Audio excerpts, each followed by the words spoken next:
here again. I do get excited about these sessions. Why do we do this?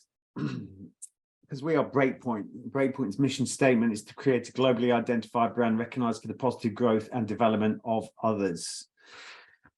And listen, it's not as if we're preaching to a load of people that don't want to hear what we're talking about. You know, you're here for a reason. Everyone's signed up because you made a choice. You know, you might be questioning booze, you might have done dry Jan, whatever it is. It might be someone in your family, someone you're close to, whatever it is. You've all got a reason to be here. So that's why I'm really going to push the fact that, I'll say it straight, your life will be far better if you stop drinking. Regardless of how much you drink, your life will be far better if you stop drinking. And I speak from experience there, because honestly, I can remember people saying that 2022, and I can remember, I've not seen it for a long time. They said, Jesus Christ, how have you got so much energy, Ollie? And I honestly, truly believe it is because I don't drink. You know, I've got so much energy. And when it comes to, I was thinking about this today, I think really when it comes to wealth and riches, that is how I consider wealth and riches, how much energy you've got. And you're not your age, you're your energy. And there's nothing worse to bring that energy down than drinking and any kind of abusive nature, you know, drugs, whatever it is. But, you know, at the end of the day, drink is a massive negative drug that is really not doing anyone any favors. So anyway, listen, I'd like to say I'm not here to demonize drink, but I think it sounds like I am. But listen, the reason is because I know there's a better way for people. And, you know, I've got all these questions coming in tonight, and I'm like looking at them going, if only you would give yourself more time just to understand how amazing it is. But the thing is, you can't ever actually tell someone it's this amazing, you must do it. They must have to, you've got to experience it. You've got to experience it for yourself to believe and to have faith in it.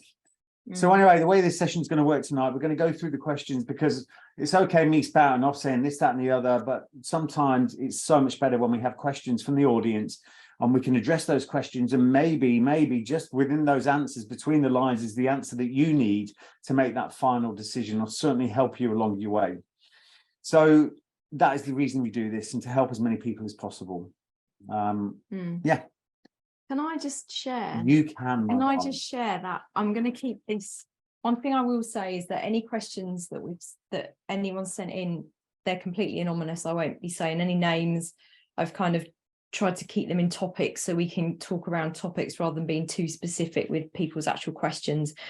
I'm going to go in with a success story, and I won't give any details about this, but you know, regardless of, well, I don't really care why people think we're doing this, whether they think we're being preachy or whatever. At the end of the day, we're sharing your story. But before the last webinar, I was contacted by a mother, had an email come in one night, and I happened to be sat there at my computer working quite late at night, as I often do. And her daughter was very young, 23, and had an alcohol problem for a very long time. And she was actually at crisis point, and she'd run out of options. She had gone through various NHS routes, through various rehab, detox programs, you know, like, was it rehab where you go into the like priories and places like that, isn't it? She'd done all of those, both private and NHS, and she was just getting nowhere, like absolutely getting nowhere with, like every door was shutting, and they just didn't know what to do, and they were frightened they were going to lose her. So I spoke to Ollie about it, and you'd actually been contacted that day by a lady, her doctor, that works with the Sinclair method, which is something that is worth researching for yourself. It's a drug that actually helps your brain switch off the reward of alcohol, isn't it? It's something like that. I haven't done a huge amount of research in it, but it sounds really interesting. But obviously it's not available on the NHS, and not a lot of people know about it. But it's got a very, very high success rate, like 75% or something like that. So it just so happened, the divine intervention, you'd been contacted that day. We got this email that night. I was able to get in touch with her, send her all the information, get calls set up. Well, I didn't, I left them to do it, but it's been great, because we've now been getting feedback from the mother that, you know, she's on the program now, she's got her first load of medication, and they're really hopeful that it was going to help. So if nothing else. Yeah, no, it's been great. It's But really one thing nice I'd to like hear. to say on that, though, because we're a society that reaches for the pills at the first opportunity, and also we've got a NHS system that does nothing more than hand out pills. So anyway, listen, the majority of people don't need to go down that method. You know, giving up drinking is something that you can do with a bit of brain power, determination, and understanding of why you're doing it. Yeah. So At certain points though, and I think this method is really, this is where people are at a crisis point. oh yeah, absolutely. I mean, this Control. particular young lady was Drinking Listerine and all sorts to get a buzz, wasn't she?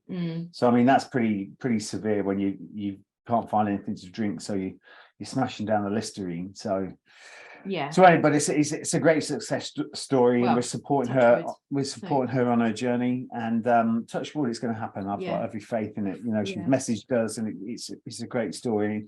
At the end of the day, it's like, why do we do this? We do it because of that. Hearing that one story like that and being able to help someone, that's just enough. So anyway, shall we let's get into the questions. Let's get into the meat of it. Everyone's coming in now. Look, I'm so sorry to all the people flying in now. Completely. But don't worry, listen, we haven't covered too much. It's all been recorded anyway. It's all been recorded, so we haven't really covered a lot. So we haven't gone into any of the questions yet. So here we go. Haven't missed anything. Eyes down. Let's go. Right. So where do we want to start with these? I'm going to start. I'm just going to work through them. Okay. Alcohol-free substitutes. Right. We've had a couple of questions about this. I would like to ask your opinions of alcohol-free substitute drinks. Are they a valuable aid for someone quitting or cutting down, or are they a cop-out and possible thin end of the wedge? And someone else said, I'm considering using 0% alcohol to help me in my cutting down when I'm craving booze. Have you ever tried this approach? And if not, would you recommend it? Yeah, it's a really, I just want to say before we do start talking about these questions that this is basically advice based on my previous experience of alcohol. I'm not a doctor. I'm not qualified to be able to tell you what to do. I'm just giving you advice from my opinion. So, at the end of the day, that is pretty much a disclaimer. You have to make your own decisions about what you want to do, etc., etc. Yeah. So anyway, look, when it comes to for me, that wouldn't work. For me personally, that would not work. When I'm doing anything like this, I have to sort of go, that's it. It stops, it finishes here, and that's it. Now, some people want to have, trying to trick the brain into thinking they're having alcohol and all this. For me, what I started drinking was fizzy water and lemon and fresh lemon. So sparkling water and fresh lemon, and that was enough for me. But one thing I'll say about that, when it comes to, it's like when I gave up coffee. I mean, I'm drinking coffee again now, but when I gave up coffee, it was like, well, just have decaf. And I'm like, no, it just doesn't work like that, because all it takes then is you to be in some circumstance where there's no decaf, and then all of a sudden you'll have the coffee again. It's the same for alcohol. So you will as easily come off and take 0% as you will then grab a beer with alcohol in it when that's not available if you're in that certain circumstance. One thing I'll say about when you want to give up drinking, it starts with a decision, not a date. Okay, so a lot of people, when they start the goals and start this goals about this, that, and the other, they say on Tuesday or Monday. It's usually a Monday, isn't it? Everyone starts on a Monday. On Monday, I am stopping. That's it. Blah blah blah. They don't put any more thought in it. They've set the date, and that's it. So, what I'll say to that is, it's a decision, not a date. When it's a decision, it's internally.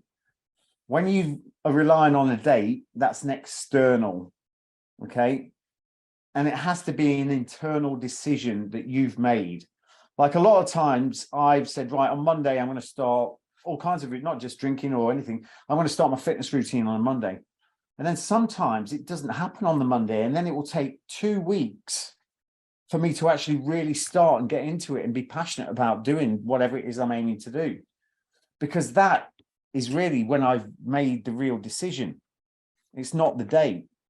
So the last thing you want to do is start going, mate, I've set a date. You don't think any more about it. It's not really a decision. It's just something you've set. It's a process. And honestly, you'll struggle. So for me, it's about stopping from that point and, you know, not having, I just for me personally, it wouldn't work well because it'd get me, it's too easy a road back onto, back to take that drink again. I mean, we do have, we do have it now, because we were discussing this earlier. We were looking at we love the alcohol stuff. I mean, Guinness, I've got like Guinness is, I mean, I do love the taste of a beer, especially in the summer and stuff like that. I love the taste of a beer. But this is not something, I didn't do it for years. No, it's really a recent thing. It's a recent thing. I'd say it's only really been in the last year or so, hasn't it? Like, but there was it wasn't because we were so scared, I'll taste the beer and then we're straight back on it. It's just something I never really considered. But now it's like, I've got no fear that I won't go back on alcohol. So because I know how poison it is for our bodies and our minds. So for me, it's like, it's nice just to have an odd can, like a Guinness Zero we had in Ireland on draft, didn't we? And it was just incredible. And I mean, we will quite often, I mean, there are some amazing substitutes now, right? I actually really think it's probably only been in the last, we should have put them in, but you know, we don't want to give the wrong impression. Right, so there are, like in Shrewsbury, there is an actual alcohol-free shop now, isn't there? There's loads. And, you know, there's websites you can go to. So at Christmas, what we will do now is we will do like a big order of, you know, a bit of non-alcoholic wine, some Baileys type things, and we will get that in. So, you know, because sometimes I think a lot of the time now, you just want a drink that's different to water, right? You want something that's a bit... I mean, when I've been out in the past, it gets a bit monotonous when you go, can I have another soda water? And I think it's a great thing to do when you go out, like have a seed lip or something like that. Seed lip is like gin, but it's non-alcoholic. It's great. Botanical. It's really, really good. So I do agree with it for going out and things like that, because it just stops the monotony and also, you know, the questions and stuff like that, But the difference is, it's like we were saying, it's like when you have a non-alcoholic, like a mocktail or something like that, you tend to just have one and then that's it. Right. If that was an alcoholic drink, you would have a bottle of wine with dinner and then you'd think, right, all right, let's smash another bottle of wine. Whereas with a non-alcoholic drink, there's no kind of desire. I think the big thing there as well is the fact that you're having a drink, right, because you like what it does to you. You like the way it makes you feel. Now, for me, once I'd given the off drinking or the not drinking long enough to understand that feeling that I got from not drinking, that clarity, that feeling of feeling so great. Once I got that, just understood that and gave myself enough time to appreciate that, there's no way I wanted to jeopardize putting any chemical in my body again. Like I don't want to ever dilute my clarity with alcohol. And that's really where we need to be going. That's where everyone needs to be heading. The fact that you give yourself enough time to start to really appreciate how amazing life is without alcohol. And it so truly is. And I actually love when I go anywhere now and someone says, oh, do you want a drink? And I say, I don't drink. You know, whereas sometimes before maybe people are like, oh, I'm a bit embarrassed to say, but I feel empowered to say, no, I don't drink. I feel, I feel it's such a powerful thing. And it's interesting, we've said this before, but, you know, we live in an age now where drinking has been so drummed into us for years and years and years. It's like when you say to anyone, because everyone knows like that smoking is bad for you. It was pushed and pushed and pushed. Doctors were even doing adverts of smoking onto your doctor's smoking so that they could sell cigarettes. And then it became, I think it was Babe Ruth, who was the baseball player, who actually was the first person in the public eye to die of cancer or to get cancer from smoking. And then it became clear that it wasn't good for you. And obviously now it's clear that smoking isn't good for you. But you tell anyone or tell a group, oh, I've just given up smoking, you'll get a well done. But you say that you've given up drinking, you'll get a why. And a lot of the time it's because the people are questioning themselves. No one really likes the fact that they drink too much. I'm not going to say everyone doesn't like the fact they drink, because that's wrong, that's incorrect. But there's a lot of people, and maybe a lot of people on this call here tonight, that know they're drinking too much, and they've started to question, why am I doing this? Why do I do it? And that is the thing that got me not, that I've got a lot of questions. How do you do it? But basically it's general awareness. When you stop being on autopilot and you start to become aware and start to question the things that are in your life, especially when it comes to drink, where it's dominating your life. And if, you get those people, or you're one of those people, I haven't really got a problem. Can you go out and not have a drink? Okay. And also I'd like to ask people to start thinking about the amount of time it's dominating your life. Start to think about what could you be doing instead this weekend, this coming weekend? What are the things you could be doing? And is a lot of your planning, around drinking, etc., etc. I'd just like to say as well, on a money point of view, it's like we went out to Austria a couple of weeks ago. Yeah. And probably a lot of people went, oh, it's all right for some. But I tell you now, it's all right for some. Anyone, if they stop drinking, could go on holidays like that every year. Easily. And we don't drink. We don't go, we go out for meals and stuff. We don't drink. So we save an absolute fortune on that. So although we look like okay, I earn decent money, we earn decent money, but at the end of the day, the things that we do can easily be achieved by anyone just by stopping drinking. And that is the power of not drinking. Not only do you feel absolutely amazing, the money you save. And I tell you what, it takes away that battle, that constant battle. Who's driving? Who's doing this? What am I going to do? It's like a constant. And then also, if you're like trying to stay off the drink, but it's eating away. When can I have a drink? When can I have a drink? When can I have a drink? All that stuff. Once you stop drinking, the battle dissolves. It goes. Everything is so much simpler, isn't it? Yeah, 100%. Yeah. So anyway, sorry, did we answer the question question? Done. Yeah. There's a lot of questions answered in that answer. Yeah, definitely. I'm just going to skip to this one actually because it leads on from that. But a couple of people actually have asked if you are completely teetotal now. Like, do you still crave alcohol, or are you in a place where you can enjoy a drink and leave it at that, or are you completely teetotal? And then is it absolutely no alcohol, or do you allow yourself an occasional glass of something sparkly for a very special birthday or anniversary? No, I don't. Not a drop of alcohol. The only alcohol I have is when sometimes there's food, there's some kind of food, but I think there's tiramisu with the rum in the bottle. Yeah. That's the only thing I have, which is about as much alcohol as banana, isn't it? Yeah, pretty much. But I just won't touch it. I've got no desire to have it. And like I said before, it's because of that clarity, that strength of mind, that clarity. I don't want to upset that clarity. I drank for years because I didn't like the person. I didn't like the perception of reality of who I was, which is just a load of rubbish. You get so used to renting a personality through drinking, it becomes your identification.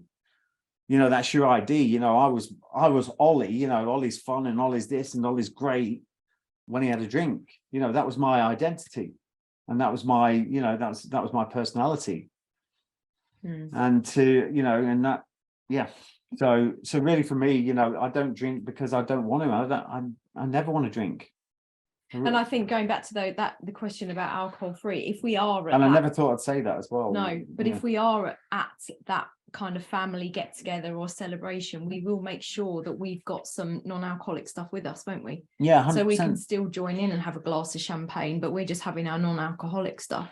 Yeah, and it's like, I'm pretty sure as well, there's like members of my family that now don't drink. Yeah, and I'm pretty sure it's because, once one person does it, and they start to then question themselves, because once everyone's drinking, it's all like no one ever questions. If everyone is drinking, no one questions. But as soon as one person in a close-knit group stops and says, well, I've just decided it's no longer for me, I'm not.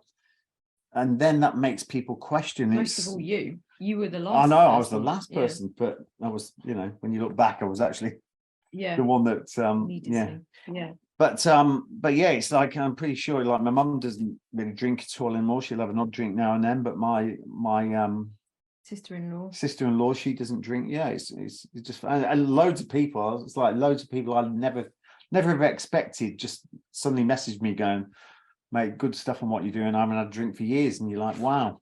Yeah. In fact, I'm going to lead on to this question, which was about friends. That's a good lead into that one.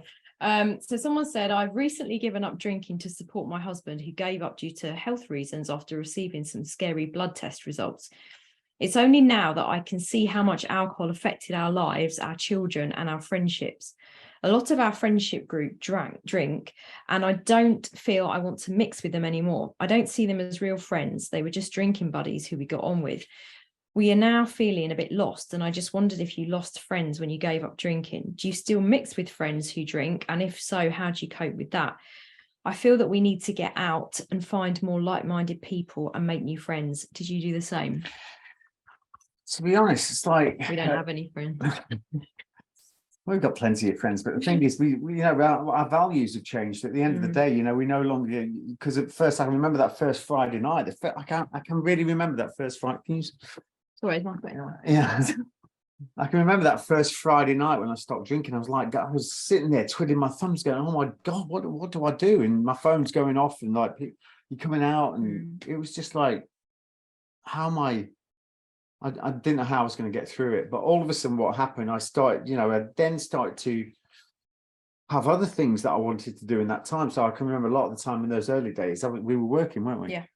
And I can remember yeah, we're not always working. No. But you know, we then started filling those gaps.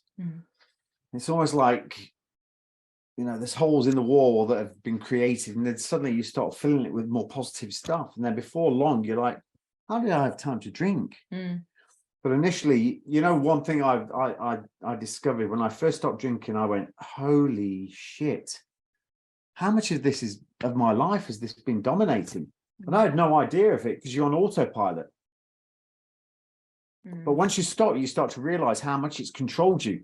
And that's why I called this session, Are You Alcohol's Bitch? Because I was. You know, and when you're not in the driving seat of anything, you know, pornography, finances, whatever it is, when you're not in the driving seat, it's a scary place to be. Or it's certainly not where you need to be, you know, because you need to be in control. So you have to answer yourself with anything like that, you know, money, anything, pornography, drink, cigarette, what are you its bitch? And if you are, establishing that control is so powerful. Forget the fact I stopped drinking. I actually dominated over that and controlled it, and it helped me. Forget it was drink. It helped me then know I can achieve it. I can do anything. I think getting back to the friends, though, I think at the end of the day, yeah, sorry, we're on about friends. We're on about friends, but real friends will always be there. It's like, you know, you haven't lost any friends, but they now accept the fact that you don't drink. Yeah, and I still get the ones that I used to go out drinking with, you know, fewer. But I still get the ones that still contact me now saying, can we meet up? And it'd be great to see you. They're your friends. Yeah. You know, not the people that get drunk and say, I love you, mate. You know, it's just absolute tripe. You know, and they're the kind of friends that if you were backed into a corner, they're not going to stand there and fight toe to toe with you and get you out of the situation. They're not your real friends. So, I mean, it's a good leveler. I think but I do understand what you mean, because there is always a bit of a hole when you make a decision like that, especially if your Friday and Saturday nights have been revolved around socializing or going out. I mean, the thing is, at the end of the day, you always have to remember in life, you don't attract what you want, you attract what you are. So the more you put out the fact that you don't drink and you've made that change, you will start to attract more of that in. You will attract more people that don't drink. More positive, more positive experiences, more positive people. Yeah. And really, you know, it's initially, they do exist, sober people out there. Lots of them. Drinking is actually on the decline. Yeah. You know, which is the scary thing is the death rate is going up. There's a higher higher percentage of death through drinking, and you know, and drinking's like losing its appeal, especially with the younger generation. A lot of people aren't drinking like they used to, which is brilliant. But it is a scary thought to know that the death rate is increasing. Okay, I am a veteran and recovering addict, 2.5 years clean and sober. Awesome. Well done. And I want to know how you cope with not drinking when you attend reunions or socialize with those that you served with. Drinking is part of the culture in the armed forces, and it's so easy to slip back into that habit when meeting old comrades in arms. I'm going away in February. I hope we've got this in time. With some of my army mates to celebrate my 50th. They all know my situation and will not try and tempt me with a drink, but I'm using it as an excuse to fall off the wagon. I'm already trying to convince myself that it's okay to have a relapse. Everybody does. Make my 50th weekend the very last time, this time, etc. You know how it goes. I want to enjoy a weekend with my friends without getting shit-faced and making a fool of myself. What advice do you have? Okay. 2 days before, phone them up and say you've got COVID.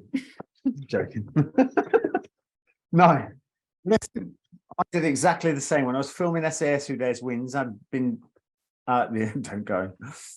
I'd been filming SAS Who Dares Wins out in Chile, and we were doing 2 back-to-back filming sessions. I was with Ant and Foxy and Billy, and it was a pretty hard filming period. It's tough in the mountains anyway, and it's cold, but we were in that, I think a lot of it, we were in that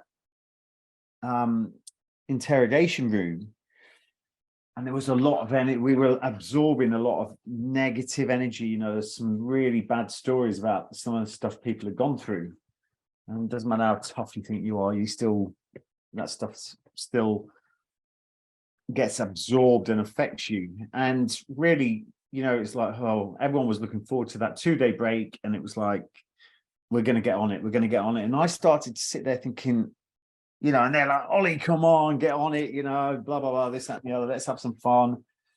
And I allowed them to. I'm not going to blame them, because it was me that made the decision, but I said, you know what, I've done 2.5 years,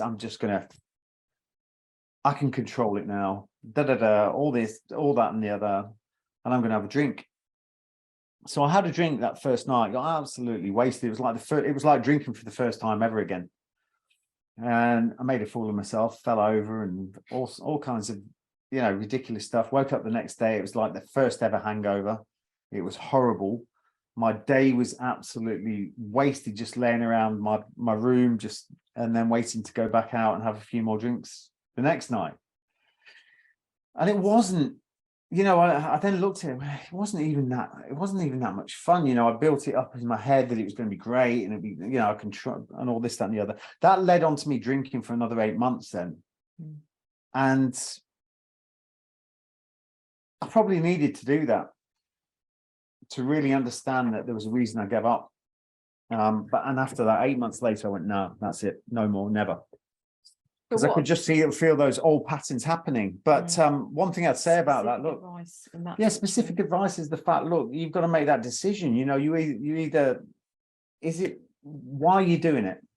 How are you going to feel afterwards? Start weighing up all these things. And if you have that mentality, we're allowed to fall off the wagon, I disagree. You're not going to get anywhere. You're going to, the reason you've sent a question, and the reason this webinar is giving you any kind of interest, is because you don't like what alcohol does to you. You prefer a life without it. So the fact of the matter is, you have to break the chains. And one thing I'll say about that as well, people that drink and in that routine, you're in prison, you're held captive, but you can't see the flipping chains. So really, just you've been sober so long. I'd go. I'd go to that, and I'd love to go to a reunion now and just go, right, I don't drink, and feel empowered by that, and feel proud about that. Because I tell you now, the people will be talking to you, and you create so much attention because they are questioning themselves internally, and that's why not drinking creates that. Oh, why are you doing that?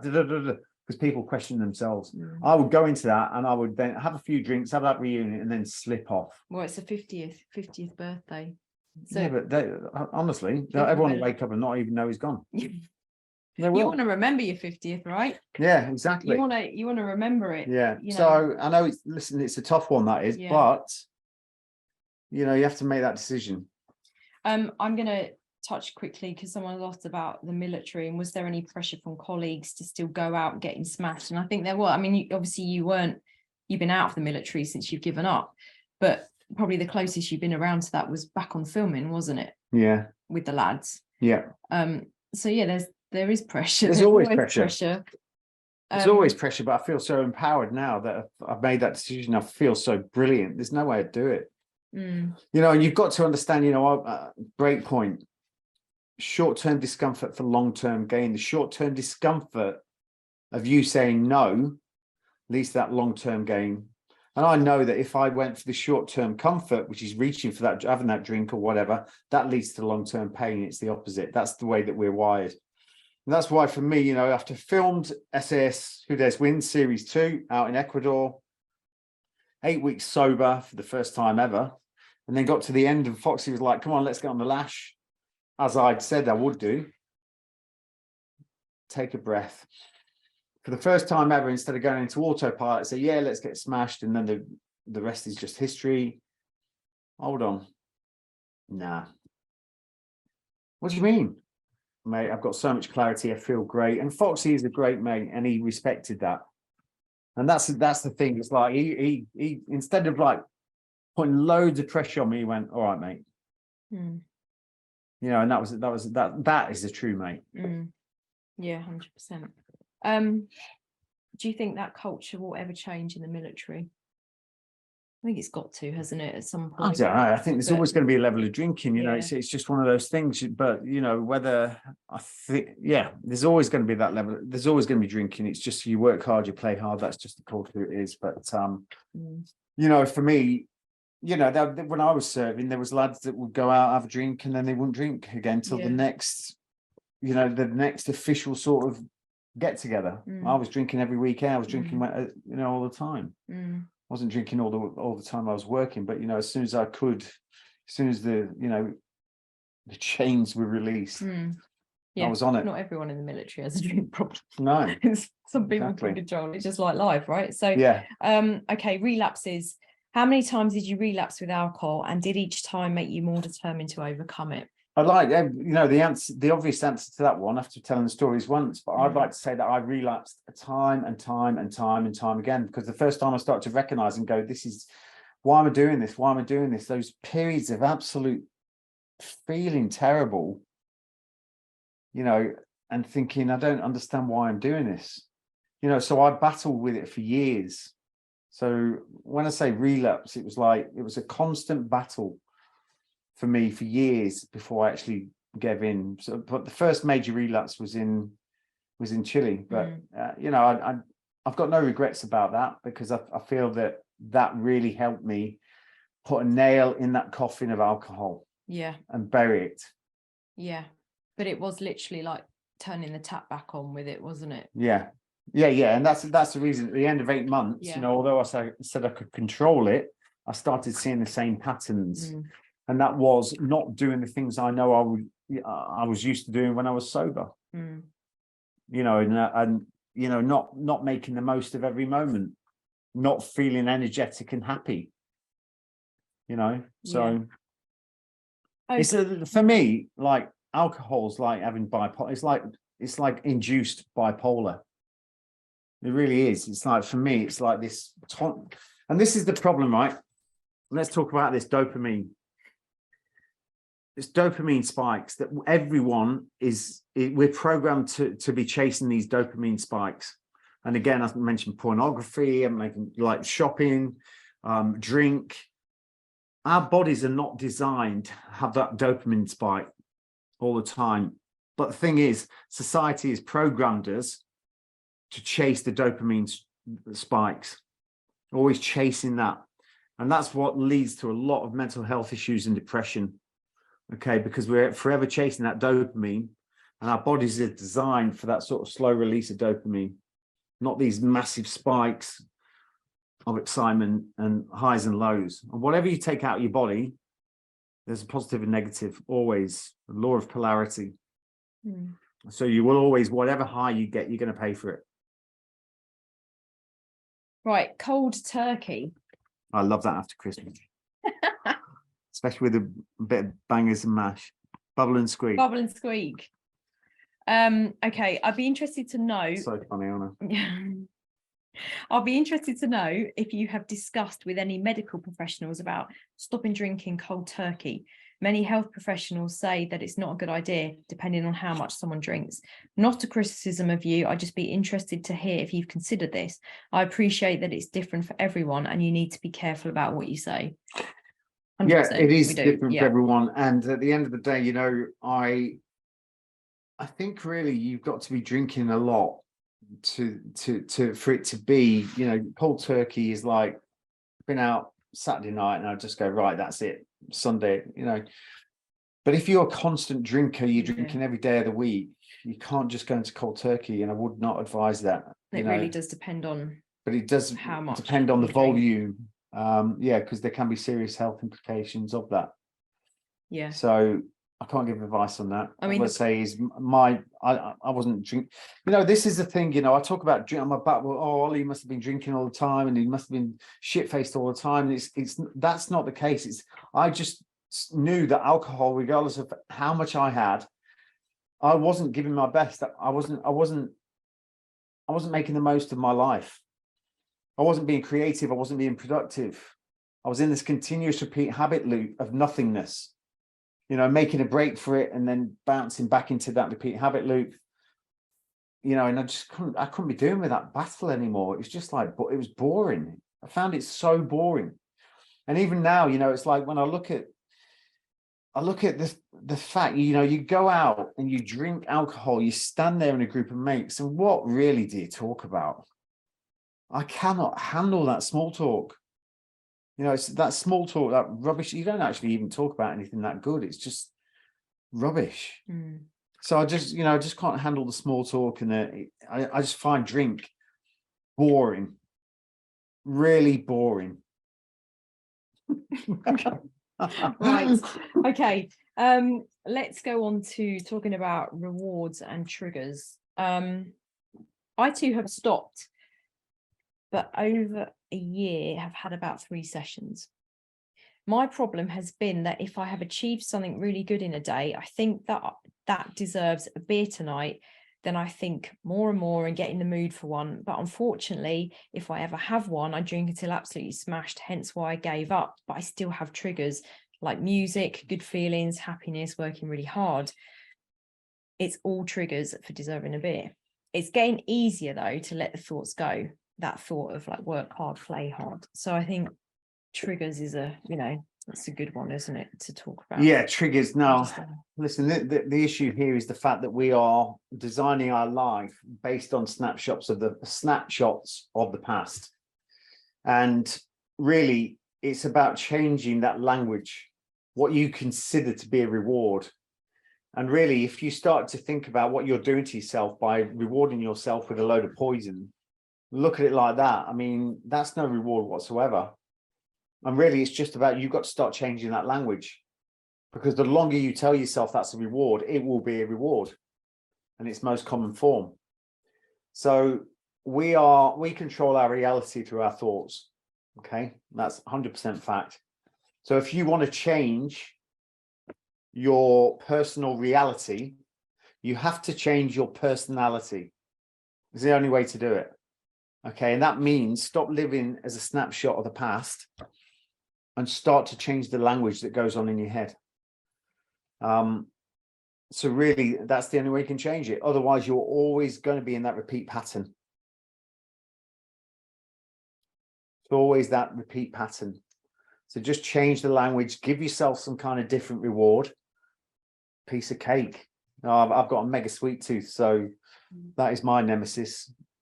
But, you know, as far as I'm concerned, I've got to the point now where that, to me, is a reward is like so damaging, so toxic. So I just think it's a matter of changing the language. It's simple as that. And the thing is, listen, I don't care who you are, right? You can stop drinking and change. We are the habits of our previous 30 or 60 days. And as soon as you change and put some time into it, your values will change, your beliefs will change, and your life will change. I don't care who you are, that is just fact. Okay. All right, so let's talk a little bit here about some family dynamics. All right, so I'm a fit man. and I've run marathons. I've got a wife and kids who have no idea about drinking. My last marathon I ran after drinking 14 cans of lager the night before. Good effort. Yeah. I've got no idea how I have got drawn to alcohol, to be honest. They know nothing, and now and again I can keep away from it, but then I go back. What made you make the final decision to leave it behind? It's one of those easier said than done things. I know you have a strong mindset, but any small advice would be very grateful. Yeah, I think really, I've always said, I didn't have a drink problem. I had problems that were making me drink. So really, it's about clearing away the smoke so you can get to the cause of the issue. At the end of the day, you're hiding stuff from your family. I mean, first of all, that's it's not a great thing to be doing, is it? But the thing is, you can hide all you want from the people on the outside. The person that you're lying to is yourself. And that's the worst lie you can be making. So really, I think I start to value yourself a bit more. It's like anything, it's like people that cheat on their wives and their partners and this, that, and the other. You might get away with it. But the thing is, at the end of the day, you are killing yourself inside. So really, it's about having a bit of self-love and understanding why are you doing it. Keep asking yourself, why are you doing this? What was it that made you make that final decision though? What point did you get to? Because I wasn't prepared anymore to allow alcohol to control my life, for something else to be in control of me. I could not stand that. When I was in the military, I couldn't stand, I rebelled against the military because I didn't like someone else was in control of my life almost. That's why I love having my own business now, because it's amazing having that control. But I wasn't prepared to let something else be navigating my life, and dominating so much of my life. And I just knew there was something better,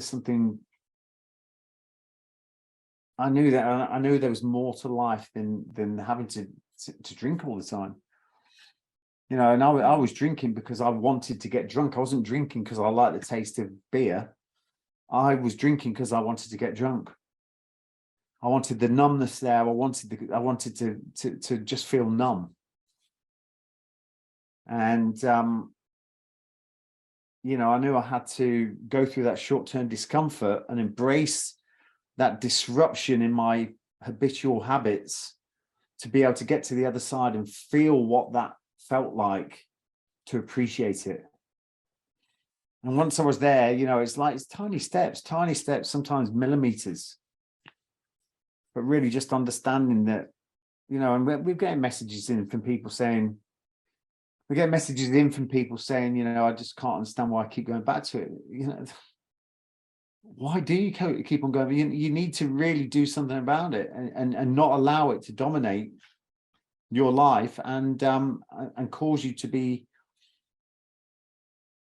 feeling shit. I mean, it's yeah. Okay, this leads on quite nicely to this about saying no, right? Yeah. Okay, so there's a couple of people that said, I'd like to know, what can I do or say to turn down drinking? I've stopped binge drinking, which is a major step for me. What I do find is that it takes a while to feel better from not having a drink. You remember that, don't you? It seems so gradual that I don't realize just how much better I felt until it's too late. And I have that bleeding drink.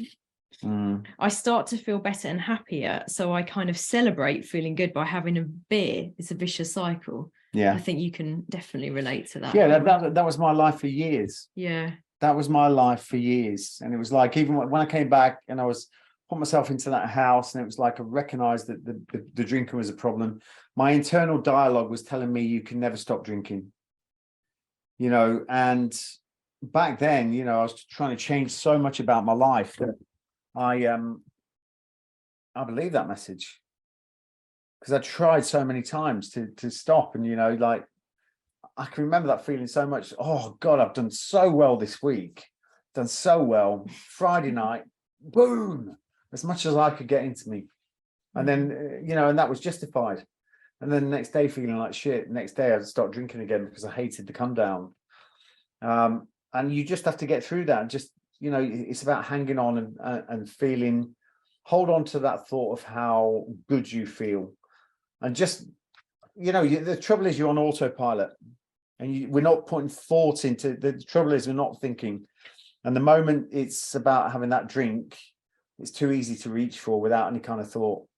So really, like I did for the first time when it was with Foxy at that time, it was like breathe, recalibrate, and then deliver.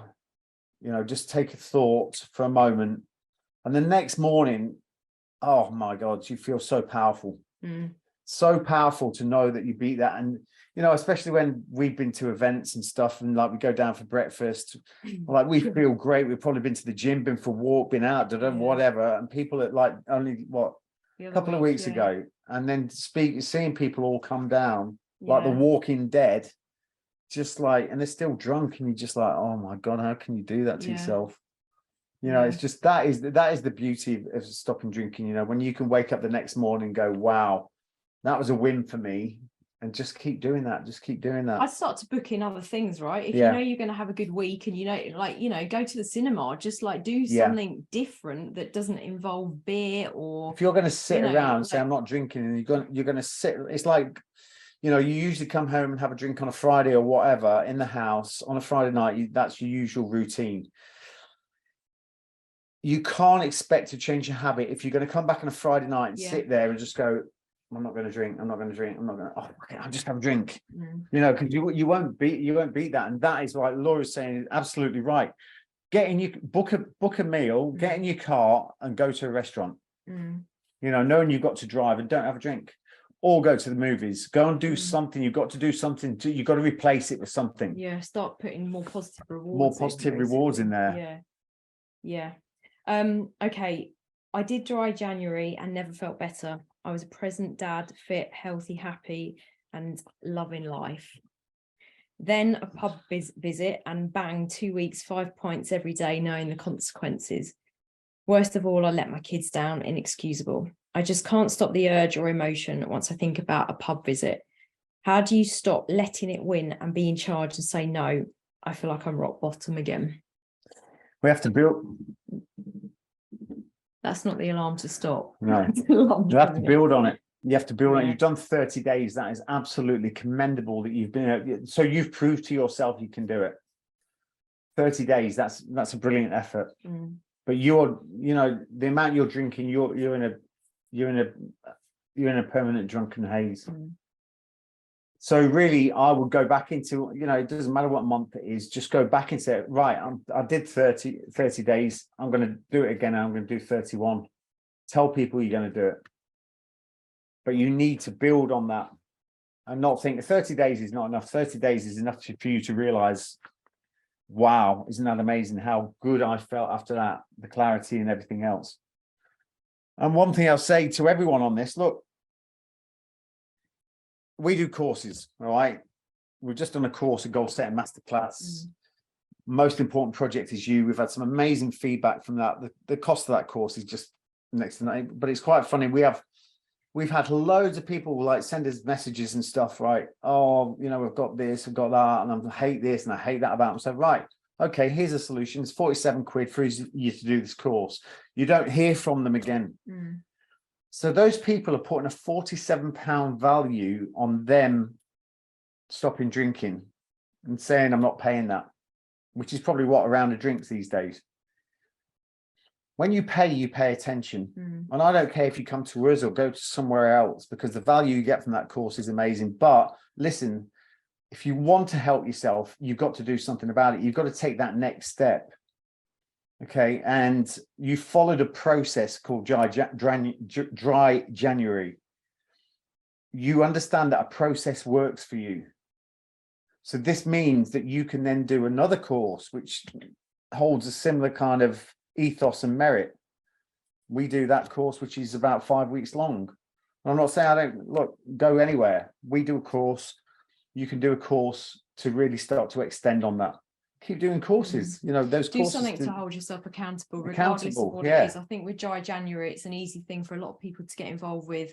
A lot of people do it, you know, so quite often your mates might be doing it, so it's easy for you to just kind of jump on the bandwagon. Everyone does it, which is great, phenomenal. I'm not taking anything away from that, because it raises awareness and it gives people a break, especially after Christmas. But it's very easy when you get to the end of something like that to just, you know, a month is not long enough to change a habit of a lifetime, is it? No. Changing a habit of a lifetime takes another lifetime. Yeah. You're constantly working on change and growth, and it's not something you can fix after 3 weeks, a month. You know, you have to constantly work to it. And it's like, you know, we're not here to sell, but, you know, Ollie in Battle Ready, if anyone hasn't read that, there, you know, you can buy that from Amazon for a few quid pretty much these days. There's a whole 6-week program in there that you can do. But the thing is, with anything like that, it is about accountability, and that's probably and also one thing with everything, you have to make the why stronger than the discomfort you feel on your route to it. Now listen to this, right? We have funded a young girl in Nepal, okay, for a year's education. $400, which is what, 350 quid? Something like that, yeah. 350 quid, which pays for a whole year of her education, her dental, medical, everything. Now, just imagine, that's probably not far off what you'd spend in a month on alcohol, especially if you're drinking 5 pints a day, isn't it? You imagine what you could do with that money and make that your next incentive. You know, that money I can pay to this. It's the Searing Fund. It's on my Ollie Ollerton, ollieollerton.co.uk website, the Searing Fund. And let that be your goal.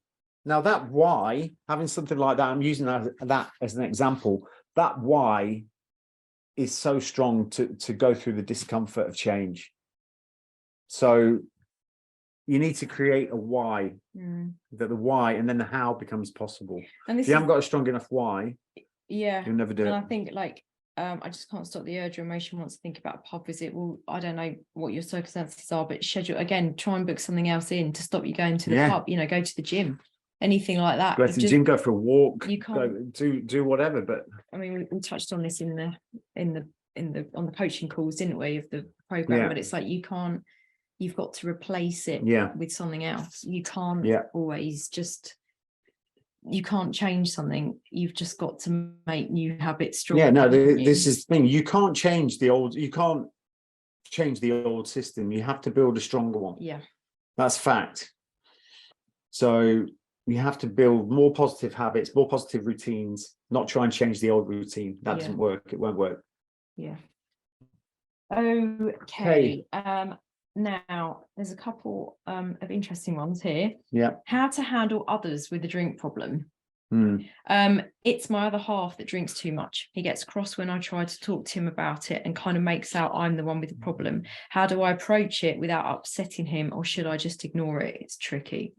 100% it is tricky. Well, first of all, he's reacting because he knows he's the one with the issue. That's fact. But second, I mean, I don't know if you've tried this, but to actually sit someone down and say, look, I know you usually get angry and I just want you to be patient with me while I say this to you. I love you. And I need you to tell me, I need to tell you how your drinking is making me feel. Please listen to me. Can you do that for me as your wife, your girlfriend, whatever it is? Now, if someone is not prepared to listen to you at that point, you've got relationship problems that need addressing. Because if you're in a relationship with someone, saying it like that and saying, please, I just want you to understand how I feel because I love you. And I'd really like you just to hear me out. Please do that for me. If you love me the same as I love you, please, can we have this conversation? It's about owning it, isn't it? Rather than projecting onto them and blaming them and saying you're this, you're that. It's more about owning it and coming from a place of how it makes you feel and how it's affecting you. It's a really tricky one, because I can't really remember conversations that we had, but I know there was a point early on in our relationship where I was concerned about your drinking, and I don't think you'd have listened to me if I'd have said anything, or you'd have got angry. Yeah. So I do understand. Because I knew I had a problem. Yeah, exactly. Because I knew and that's exactly when anyone reacts, you know, because if people don't really realize they've got a problem, they would go, oh my God, really? I'm so sorry. I didn't realize. But when someone reacts, it's because they know that they've got a problem, and they know that they're struggling with it. Yeah. So yeah, please do approach it like that. And if you've already done that, then you really do need you've got relationship issues. Yeah. Good luck though. I feel for you with that one. Yeah. Hard one. Yeah. Okay. Exercise. Talk about, because we just touched on that again. Exercise and physical fitness is an aid to recover and maintain the recovery process. I will be 12 years sober on the 22nd of February. Congratulations. Awesome. And exercise has been the backbone for my continuing personal development and continued sobriety and becoming a better version of the person I see to be. So how much have you used exercise? Yeah, I think exercise and let's just talk about not just let's call it well-being. Yeah. Because that means your mental health, your physical health, everything. Once you engage in a you know, sort of a well-being plan, whether, you know, to engage all those things, healthy eating, exercise, and mindfulness, all those three things, which are all equally important. You then, this is exactly the same for me, you then start to think, why would you jeopardize that? And knowing that drink is going to be such a negative in that scenario, you know, in that, you know, you make something more powerful than the drinking. And that is so amazing to be doing that. I certainly know when I used to have a drink, I would have one drink and I would just think, oh, you know what, fuck it. Yeah. There's no point exercising. There's no point, you know, and then reach for the pack of crisps, reach for this, but eat. And it cascades into a problem of everything. You like, you don't give a shit about what you're eating. You don't give a shit about anything. And I just found it, so just one beer would make me feel that way. And yeah, so I think exercise and anything to do with well-being is such a powerful motivator when it comes to maintaining that discipline. Because I mean, at the end of the day, you know, exercise, it releases endorphins, it makes you feel great, you know, it helps you live a longer and happier life. Don't know why more people don't do it. But really, you know, that is your perfect thing to put in there to change or to fill the gaps of those that the habits been used to filling in the past. You know, I'd really like to think that we could do a challenge here. I'm sitting here thinking about it, and I really think. I thought this might come up. I feel so compelled to say this. Why don't we do our own BreakPoint type dry January thing? I forget. Yeah, but I do feel that we should do that. But I think all the money that everyone saves, and you know, to put that money in a pot and give that to the Searing Fund and be able to like fund a child. Imagine if you could stop drinking for a month and you could put that money and you could fund a child's education in Nepal for a year. Would you please, if you would like to do that with us, I think we should all do it together. Yeah. And we will provide the motivation and the accountability, and everyone can then know that they've, you know, how powerful that is, knowing that money that you just poured down your neck the previous years is then going to fund a child's education for a year. It's quite powerful, isn't it? Yeah. Okay. Right. We're going to do it. Idea. Who loves a challenge? Let's have some audience participation. And all the children from the Searing Fund are all, you know, the trafficking over there, human trafficking over there is pretty horrendous. Yeah. You know, so you're doing something so powerful. So powerful. Okay. I mean, we've got a few. Right, we're doing it. We'll work on We're going to do it. All right. Mindset. Our favorite topic. I have been long suffering with depression. My last episode happened just before Christmas. As a result, I've decided to make some positive changes. I'm 6 weeks alcohol free. Congratulations. I've joined a gym, going 4 times a week, also amazing. I'm halfway through reading Battle Ready, which is brilliant, and I'm using as a Bible almost. I'm losing weight. Mentally, I'm still feeling weak and need to build a more positive and resistant mindset so I can continue the good things I've started. How can I do this, please? How can I get and stay mentally strong? Just carry on the routine that you're doing. I mean, you've the positive changes you made there. I mean, listen, if someone says to me that they've got depression, the first thing I'll ask them is if they're drinking. Because alcohol is a depressant anyway. So, you know, that will be contributing to your depressed state. And all I would say is just keep on doing what you're doing. Go through that book. Yeah. Because honestly, the amount of lives that book is changing is incredible. And just getting messages and hearing you're reading that book, I know that you've got something, you've got the tools that you need there to really make that positive change. And when the book comes to an end, don't stop there. Reach for the next book and the next book and keep going. But just to keep yourself empowered every day and that gratitude every day. Be thankful. Give yourself that pat on the back every day. And freedom in discipline. Say again. Freedom in discipline. The freedom is in the discipline. Yeah. This is what people don't understand. It's like once you have a disciplined routine, that is true freedom. It's when you don't have any kind of routine, nothing, no discipline whatsoever. That is mayhem. People think it's the other way around, but it's not. Honestly, the freedom is in the discipline. So just keep on doing what you're doing. That's an amazing story. And I'll tell you now, before long, you will be well above from where the state you're at the moment. Yeah. So you will come from subsurface and you'll be coming out of that water like a Polaris. That's a missile. Okay. I managed not to drink for a couple of days using sleeping tablets to replace the alcohol effect. But I'm struggling to make the next step to move away from alcohol for longer periods. I now walk daily to help my mind, and I'm trying to pick up my business, which has been largely dormant. But it's very difficult when constantly fighting the hangover from last night and the expectancy of tonight's alcohol. That sounds weird. Well, listen, you're caught in that repeat habit loop. Yeah. That's exactly what you are. And you need, this is why, you know, BreakPoint is a disruptive change in habitual behavior in line with a predetermined goal. You need to have a goal that you're aiming for, and you need to break the habit loop. So, did you ever take sleeping tablets? Yeah, I was addicted to Valium. Yeah. I started taking Valium, you know, to handle the anxiety the next day. Yeah. You know, so I came hooked on Valium, and it's a vicious circle, and that creates so much trauma up here and confusion.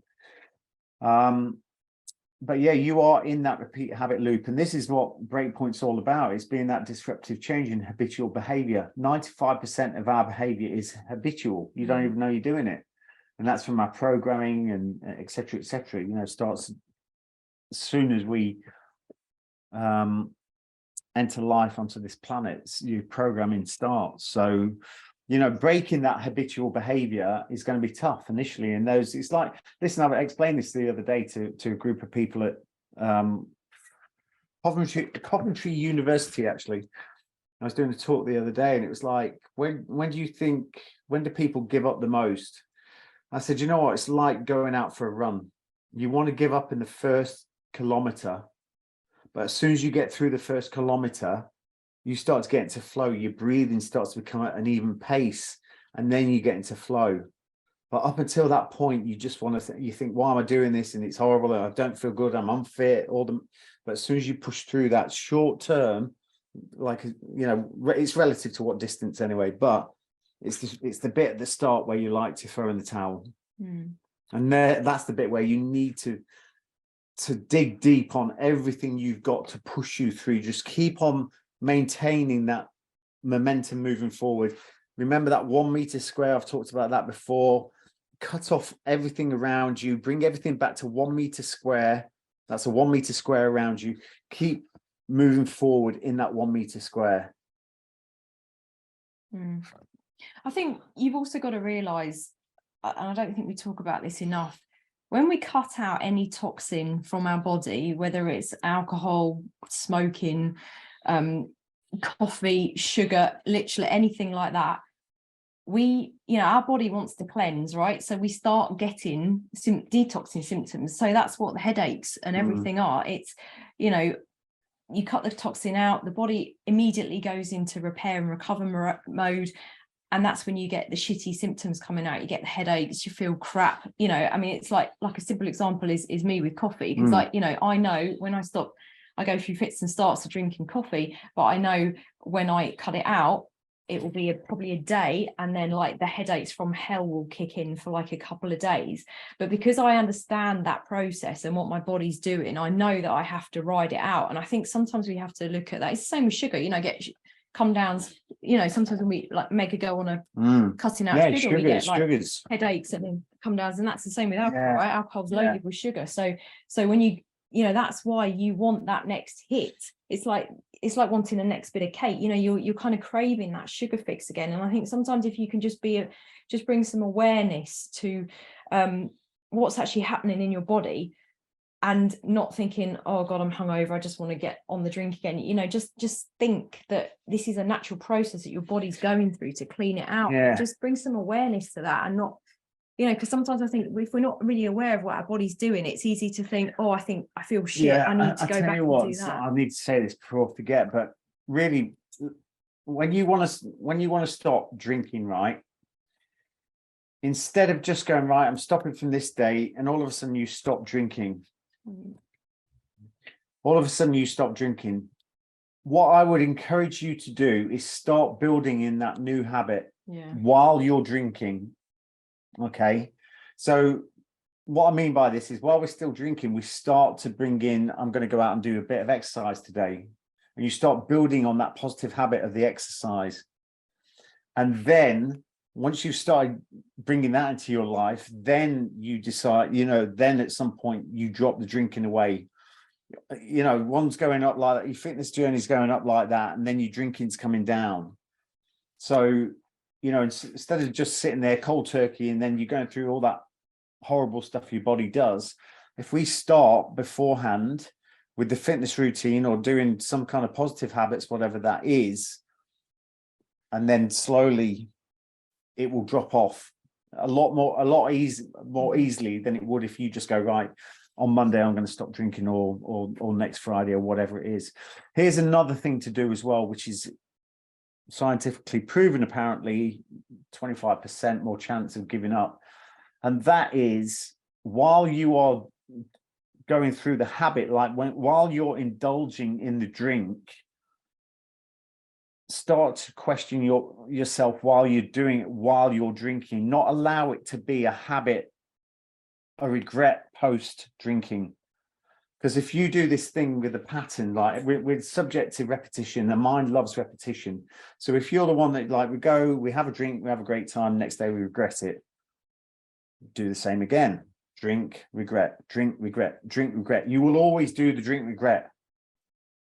You enjoy the moment of having the drink, and then you regret it the next day, and you'll be stuck in that pattern.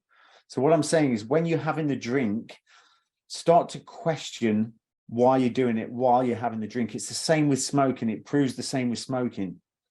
A lot of people, they have a cigarette and then afterwards they go, oh, I hate the fact I'm smoking. And that becomes the habit. But once you can do it while you're doing the habit and start to question while you're doing it, it's like smoking. You start to actually taste, the taste of smoke in your mouth, and start, oh, this is disgusting. If you do that while you're doing that, you'll have 25% more chance of giving up. It's the same with drinking. If you start to question, you're drinking, you start to think, tomorrow, the headache, the hangover, this, that, and the other, the regret the next day. While you're doing the habit, you're bringing back that thought process one step. And then the next step for that is to bring it before you have the drink, before you start the habit, and then start thinking, oh, do I really want to do this? And at some point, you might just go, you know what, I'm not going to bother. But if you're always doing the same pattern, the habit, and then the regret, the habit, then the regret, you will always do that cycle. And this is why, instead of just going cold turkey and breaking the habit, start to change, because we are subject to our thoughts and our, the things we say to ourselves, the thoughts, that becomes our outside world. That is absolute fact. So it's about changing that thought process around the habit itself. Okay, Right. there's one more, Okay. and then we're going to wrap it up. Yeah. It's one for me. Oh, can I go then? No. So What's it? someone asked, what's the question? Are you going to crack a funny? Are you about to crack a funny? Is the date right on your computer? I'm not going to live that one down for a long time, Mama. Okay, my question is, do you abstain from alcohol to support Ollie, or do you enjoy a drink when you want? Curious about the dynamic there.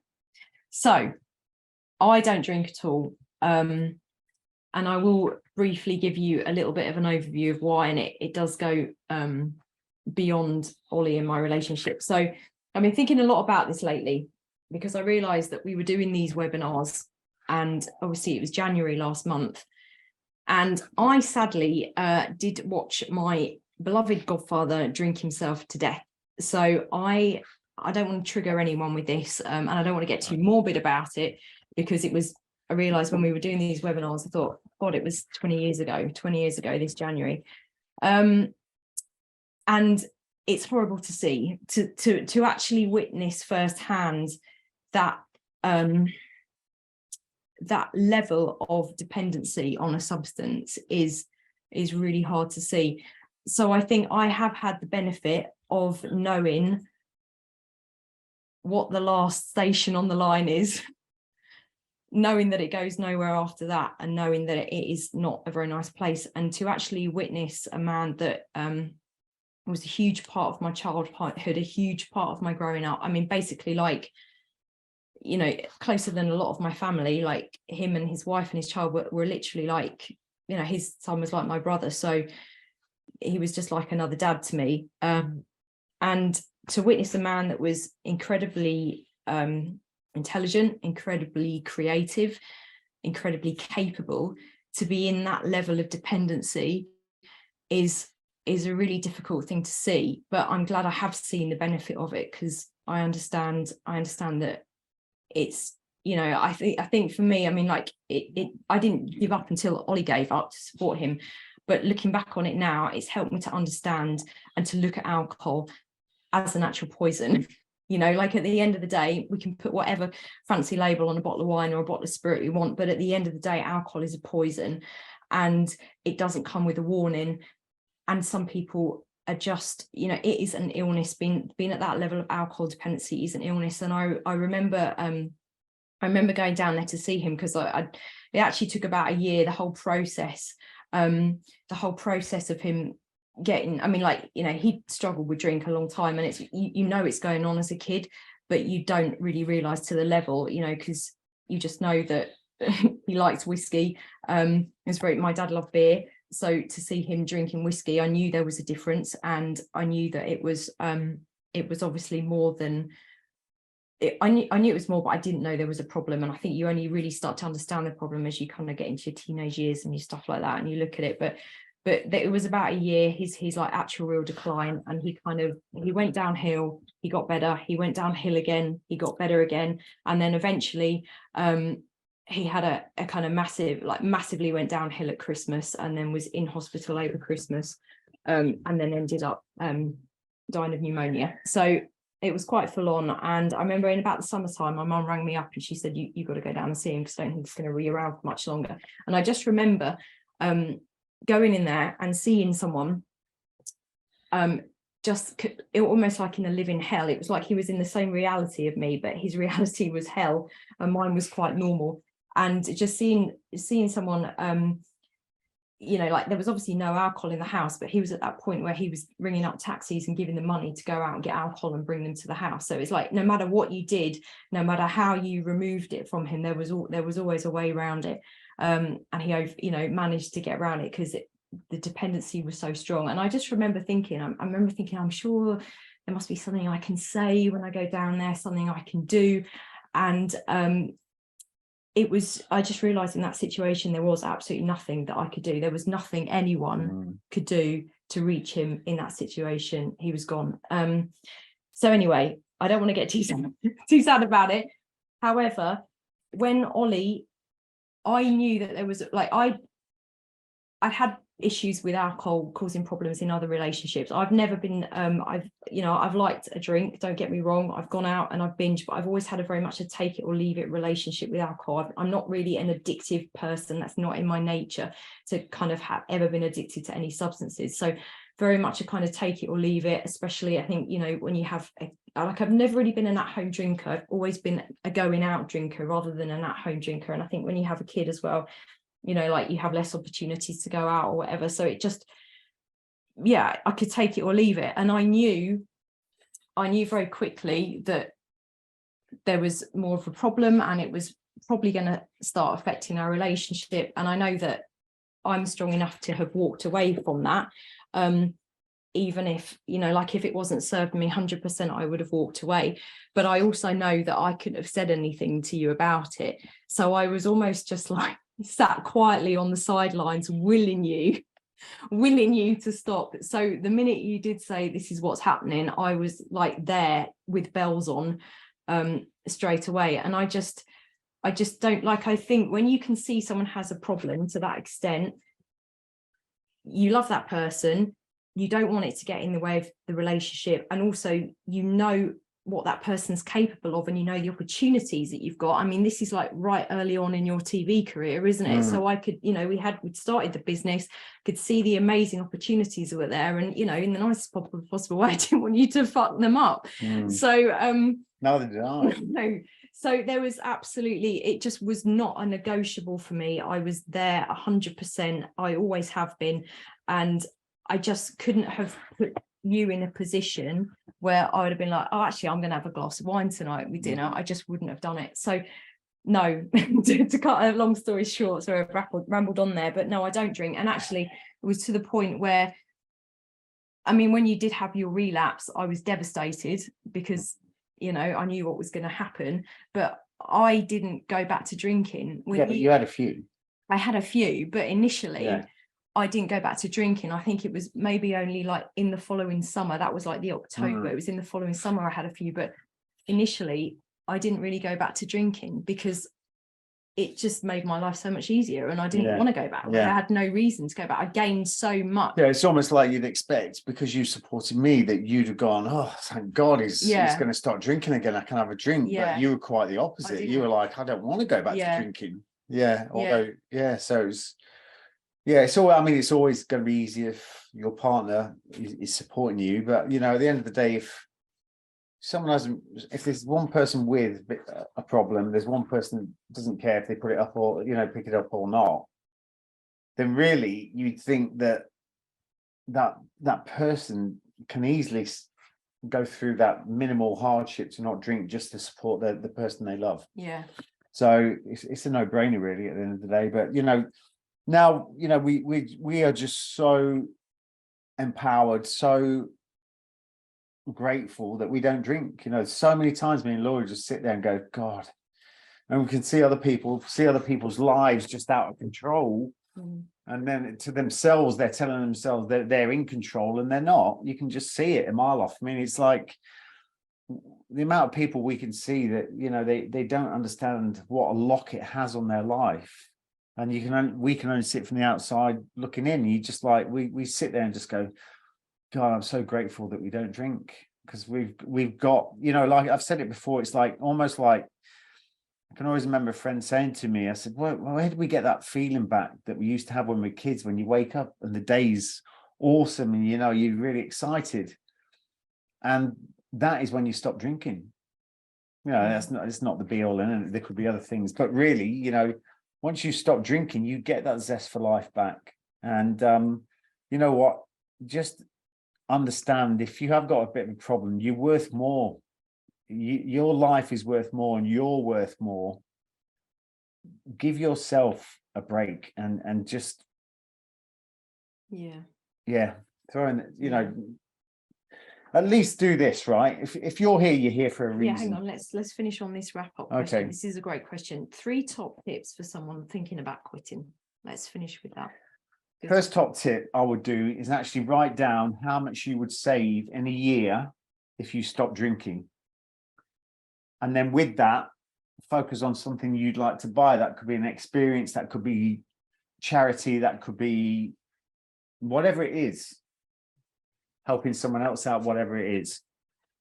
Secondly, write down a list of, you imagine alcohol is a friend of yours, which it's not, but you imagine you were writing down a list about a friend, okay? And I want you to list on one side all the benefits of having that friend, and then all the negatives on the other side. And then look and go through that list. And just understand that one side, I'm not going to say which, I think you can guess. One side's going to be a lot longer than the other. And thirdly, belief. Just understand that you can achieve anything that you want. We are just a repeat pattern of the habits we've created over the last so many years, so many days. And it doesn't take a long time. It seems like a long time, but it doesn't take a long time to change that pattern of behavior. Okay, but you need to be that disruptive change in habitual behavior in line with a predetermined goal. You need to make sure the why is stronger than the discomfort you'll feel when you have to, when you decide that, you know, enough's enough. Borrow our belief. Yeah. So that, yeah, exactly. And that's why I feel so strongly about doing this little challenge.